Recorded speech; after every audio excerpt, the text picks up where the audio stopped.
کربلا سے جو کبھی ہو کے ہوا آتی ہے، کیا بات، کربلا سے جو کبھی ہو کے ہوا آتی ہے، کسی معصوم کی ہچکی کی صدا آتی ہے۔ کربلا سے جو کبھی ہو کے ہوا آتی ہے، کسی معصوم کی ہچکی کی صدا آتی ہے، کون جاتا ہے لیے ہاتھ میں اونٹوں کی مہار، اللہ، کون جاتا ہے لیے ہاتھ میں اونٹوں کی مہار، کسی بیمار کی بیڑی کی صدا آتی ہے۔ مجھے پتہ نہیں کیوں نبی حضرت ہور کی بات ہو رہی تھی تو وہ قاتل بھی یاد آیا اور امام زین العابدین کا وہ سلوک بھی یاد آیا۔ دروازے پہ پہنچتا ہے، کہتا ہے پانی پلا دیجیے، تو آپ پانی پلاتے ہیں، کہتا ہے تھوڑا سا اور، تو آپ تھوڑا سا اور پانی پلاتے ہیں، کہتا ہے تھوڑا سا اور، تو جب تیسری مرتبہ پانی پلاتے ہیں تو اس سے رہا نہیں جاتا، کہتا ہے آپ نے مجھے پہچانا نہیں، میں تجھے کیسے بھول سکتا ہوں۔ تو آپ فرماتے ہیں کہ میں تجھے کیسے بھول سکتا ہوں، مگر جو تیرے پاس تھا وہ تو نے دیا، جو میرے پاس اکبر کے بھائی علی اکبر کے سینے میں علی مارنے والے کو میں بھول گیا۔ تو یہ آپ خود دیکھیں، ہم حضرت حر کی بات کر رہے تھے، حر جیسے فیصلہ کرنے کا ایک اتنا بڑا جگر وہ کس کے پاس ہوگا؟ آج ہم یہاں سے نکل کے یہاں آ جاتے ہیں ذرا سے مفاد کے لیے، اور وہاں کیا ہے؟ جان سب سے زیادہ پیاری ہوتی ہے جب آپ اپنی جان کی پرواہ نہ کریں نا، اور اپنے آپ کو قربانی کے لیے پیش کریں، تو پھر آپ جس ریزن کے لیے پیش کر رہے ہیں وہ ریزن سب سے زیادہ پیارا ہو جاتا ہے، سب سے زیادہ پیارا۔ اور ریزن وہاں کیا ہے؟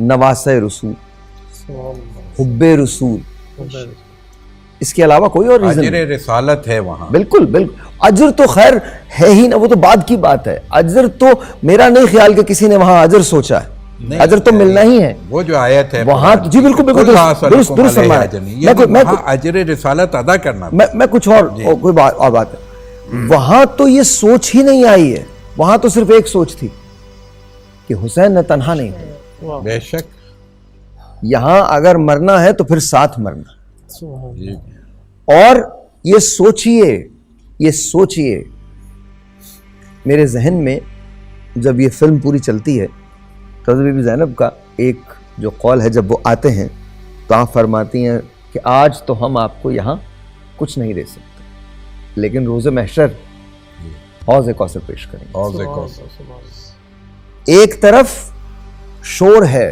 غل ہے، اور دوسری طرف آیت کا ورد ہے، ایک طرف شور ہے، ایک طرف شعور ہے۔ بالکل، پانی بند ہے، پیاسے ہیں، آپ حضرت عباس علمدار کو لے لیجیے، کیا شہادت ہے، جی جی، کمال ہے، کہ ایسی شہادت کسی نے نہیں دیکھی۔ آپ حضرت علی اکبر کو لے لیجیے، جی، وہ کون سا مقام ہوگا جب حضرت علی اکبر نے یہ پوچھا ہوگا میں کون، کس سے مماثل، ہم شکل پیم، گفتار میں، کردار میں، صورت میں، آپ جو سوچئے، شبیہ رسول ہو۔ اور جب امام یہ پوچھ رہے ہیں اور جواب مل رہا ہے کہ ہاں پھر بھی، تو سوچئے امام کے دل پہ کیا گزری، بے شک، اور فیصلہ ہو چکا ہے کہ یہ سب ہونا ہے، بے شک، ایسا نہیں ہے، یہ سب ہونا ہے، اس کا فیصلہ ہو چکا ہے، لیکن ثابت قدم کون ہے؟ حسین اور ان کے رفقا۔ کیا ہوا؟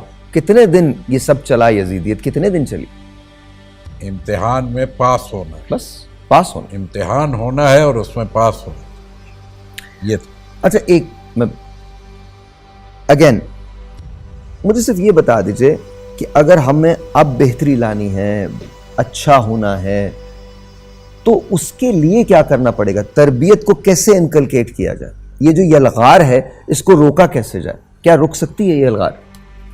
ساحل بھائی، میرے خیال میں اللہ تبارک و تعالیٰ نے ہر کسی کو ایک گائیڈنس دی ہے جس کو بولتے ہیں ڈیوائن گائیڈنس، جس کو بولتے ہیں کہ بائی برتھ گائیڈنس۔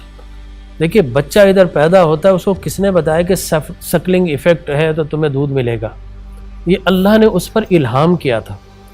اسی طریقے سے اللہ تبارک و تعالی نے ان سے دل میں سورۃ الشمس پڑھے نا، والشمس وضحاها والقمر اذا تلاها والنهار اذا جلى والليل اذا يغشى والسماء وما بناها والذي ونفس ما سوى فالهمها فجورها وتقواها۔ نیکی اور برائی جہاں اللہ نے انسان میں رکھی ہے، وہیں نیکی اور برائی کی تمیز بھی اللہ نے انسان کو عطا فرمائی ہے۔ دنیا کا کوئی شخص یہ نہیں کہہ سکتا کہ میں نیکی کو نہیں پہچانتا اور میں برائی کو نہیں پہچانتا، پہچانتے سب ہیں۔ اب معاملہ یہ ہے کہ کون اپنے مفادات کو قربان کر کے نیکی کی طرف آئے گا، اس لیے کہ اپنی ذات کو فراموش کر کے اجتماعیت کی طرف آنا یہی تو سب سے بڑی نیکی ہے۔ لہٰذا وہاں پر بھی امام علی مقام اور یزید کے پاس دونوں راہیں تھی، اچھائیاں برائیاں۔ یزید یہ دیکھ رہا تھا کہ اگر میں خود کو اگر قابو کر لوں تو ملت رسول اور ملت ہاشمی باقی رہ جائے گا، اور وہاں پر اس کے سامنے بھی سوال تھا، امام علی مقام کے پاس بھی سوال تھا کہ اگر میں اپنے آپ کو قربان نہ کروں تو میرا گھرانہ باقی رہ جائے گا لیکن دین باقی نہیں رہے گا۔ تو اچھائیاں برائیاں آج بھی ایک کل بھی تھے۔ انہوں نے کیا کیا؟ دو کردار ہے نا۔ آپ کیا سمجھتے ہیں آج یزید موجود نہیں ہے؟ بالکل ہے۔ اور آپ کیا سمجھتے ہیں کہ آج حر موجود نہیں ہے؟ بالکل ہے، آج بھی حر ہے، بالکل ہے، لیکن کوئی حر اکیلا کوئی ہوتا ہے۔ لہذا اب وہاں پر حر نے جو امپیکٹ ڈالا وہ قیامت تک باقی رہے گا کہ اپنے مفاد کو قربان کر کے امام علی مکان اور حق کے مفادات کو اور حق کی تعلیم کو روشن کیا۔ آج ہمارے پاس بھی موجود ہے۔ اب آپ دیکھیں امام علی مقام کے پاس سب کچھ تھا، جبے قبے سب کچھ دینے کو تیار تھا۔ یزید یہ جانتا تھا کہ بادشاہ تو میں بن گیا ہوں، لیکن اگر کوئی اصل بادشاہی دیکھے تو دین کا شاہ بھی حسین ہے، بادشاہ بھی حسین ہے۔ لہٰذا وہ قصر اس کے پاس تھا، تخت اس کے پاس تھا، فوج اس کے پاس تھی، سپاہ اس کے پاس تھی، وہ قصر خضرب، وہ حریر و دیبا کے پردے سب اس کے پاس تھے۔ امام علی مقام تو وہاں جو ہے حجرہ نشین تھے، اور 56 سال کے بزرگ کو تنگ کرنے کی کیا ضرورت تھی؟ لیکن یزید جو کہا نا کہ شاہ حسین بادشاہ حسین، یہ بعد میں کہا گیا، یزید کو پہلے معلوم تھا کہ تخت تو مجھے مل گیا ہے، لیکن وہ مدینے میں بیٹھا ہے نا، وہی شاہ بھی ہے، وہی بادشاہ بھی ہے۔ لہٰذا وہ چاہتا تھا کہ میرے ہاتھ پر آ کر سرنڈر ہو جائے، میرے ہاتھ پر بیعت کر لے۔ اب میں ایک لمحے کے لیے مجھے تھوڑا سا وقت دیجئے۔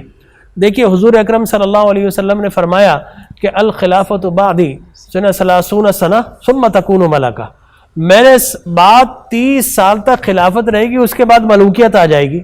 لہٰذا وہ ملوکیت چلتی رہی، اب شیطانیت میں تبدیل ہو گئی تھی۔ اور اب اگر میں آپ کہوں گا خلافت کیا ہے، تو خلافت دو چیزوں سے مل کر بنی ہے، امارت پلس امامت از اکول ٹو خلافت۔ ٹھیک ہے نا؟ امارت حکومت پلس امامت از اکول ٹو خلافت۔ امارت کس کو بولتے ہیں؟ ملت کی امارت بولتے ہیں حکومت کی نگہبانی کو، اور امامت کہتے ہیں ملت کی نگہبانی کو۔ لہٰذا جب تک امارت اور امامت شانہ بشانہ چلنے کے قابل رہی، اللہ نے خلافت کو چلنے دیا۔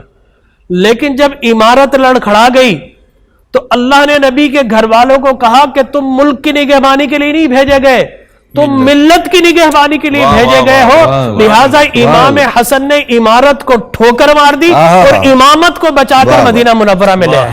امام حسن مصطفیٰ